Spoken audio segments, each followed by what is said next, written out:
1 Kings 15, 1-24, and 2 Chronicles 13 through 16. Well, the new and first king of the northern tribes is named Jeroboam. He'll reign for a total of 22 years. He'll set the standard for evil. Many kings to follow.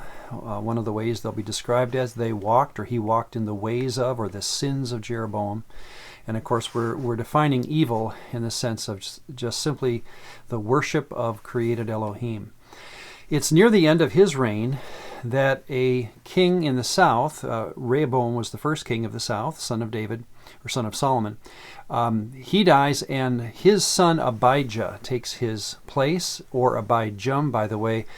Place names and proper names in both testaments really are often spelled differently. It's no big deal.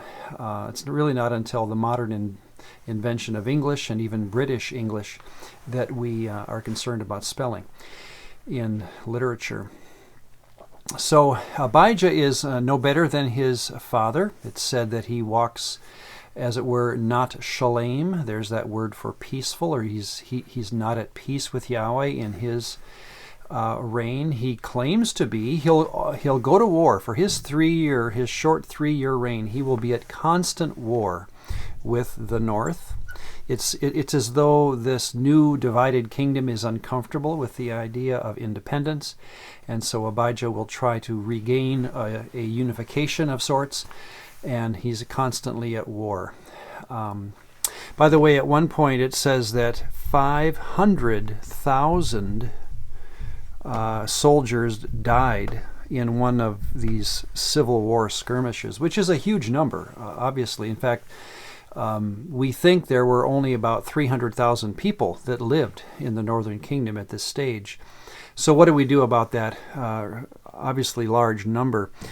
This is a common discussion in Hebrew studies. The word Eleph, the Hebrew word translated as thousand, is also the same term to be used as, or translated as, division, company, clan, tribe. It's just a very broad word. So our guess is, and your study notes will probably mention this, that this number here just cannot be accurate, and that this 1,000 idea, it's probably in terms of a company, and that company would be much less than 1,000, which thus brings that number way down. So the 3 years of Abijah's reign is just marked by war again, and he is no better than his father Rehoboam in walking in the sins of his father.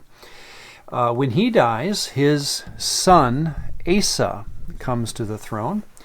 Now Asa will say the opposite of him.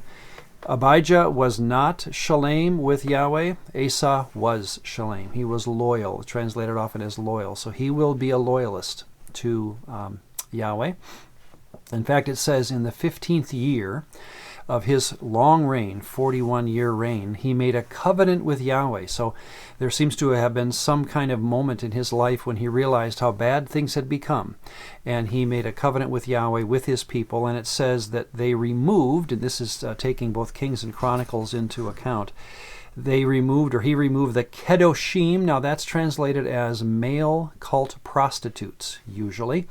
Kedoshim is the standard word for holy ones, and it seems that there had become this idea of sexual trafficking being part of the worship in Israel, right outside the temple. And so that's what Asa removes at this point, the 15th year of his reign. He also removed, it says, idols, altars, Asherah poles. Again, if we've talked about that, Asherah pole seems to be these phallic symbols that were symbolic of fertility. High places, it says, pillars were removed, standing stones, incense, altars.